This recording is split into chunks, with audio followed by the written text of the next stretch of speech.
Hi, it's Chris with Advent at the WildBerry Patch.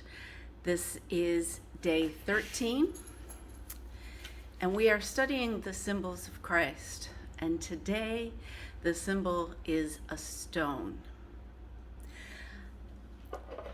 I assume you have seen these things before where the name or a word or something has been engraved on a stone. And I actually found a set that I picked up, and I I tried hot glue gunning paper clips. I don't know if you can see that paper clip. Maybe if I put it in front of my shirt there. I hot glue gunned a paper clip on it. Well, I had about 6 of these little stones that I made into ornaments many years ago, and one.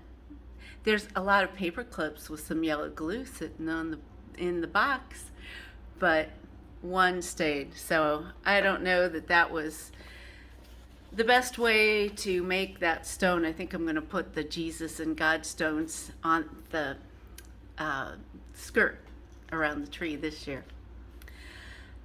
But how is a stone for Jesus? I think most of you have a clue.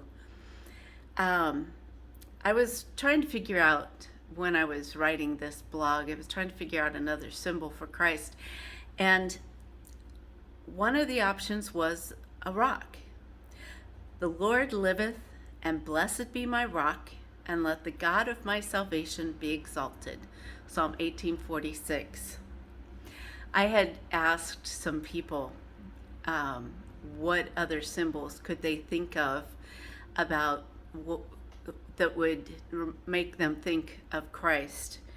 And one friend said, I actually like the cornerstone idea, or rock. As you said, Jesus is our rock and cannot be moved or shaken. It also made me think of, and I know this is Easter, but when the stone was moved from Jesus' grave, how stones are frequently in the Word and are powerful things no matter how small. Wind, just like sin, is invisible, but you can feel it and know it's there. But wind, like sin, cannot move a stone. And the stone is like the word of the Lord. That was beautiful. I don't know if Amy is still in my friends group or whatever, because this is quite a while ago. This is possibly in 2015. Then Rebecca Graves said, I kept thinking of the song, On Christ the solid rock I stand, and I am glad my feet are not sinking sand. Altars in the Old Testament were made of a pile of rocks. They were remembrances of what God had done, strewn around the landscape in various places. And a dear friend who is dwelling in heaven right now said, that reminds me of my favorite verse, Psalm 40, verse 2. And what is Psalm 40, verse 2?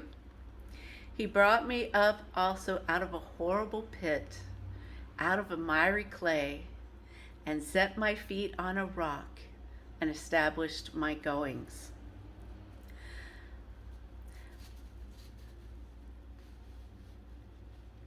Several songs are going on in my head. There is so many that just extol the nature that Christ is our solid rock on which we stand. For other foundation can no man lay that which is laid, but that is Jesus Christ. Whoever hears these sayings of mine and doeth them, I will liken him unto a wise man who built his house upon a rock. Well, we know what happens to houses built on sand.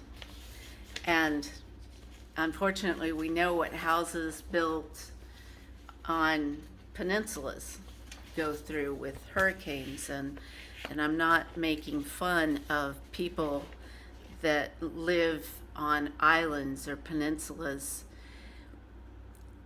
but they don't have the solid rock for their foundation that other places that are built on top of very, very strong rock. I find that now in 2022, being a widow for 2 years now, having grown children, having health issues, and just various issues that there are to deal with in the life of all of us in 2022. And I find that there is one thing that I can count on: Jesus Christ and his righteousness. I believe that God is God, Jesus is the Son of God, and the Holy Spirit dwells in me. And on that rock, people say, I will die on that hill. I will die on that rock, because that is my creed. That is my faith. That is what makes me tick, and that is what has saved my life. So I hope you'll read through that, and I'm hoping to find a song or something that I can put in this blog. But the ones that I think of are little Bible songs that don't really show up on YouTube. But I wanted to tell you again that I am in his hands and under his wings. And I thank you for joining me in this journey. And I will see you again next time. Bye.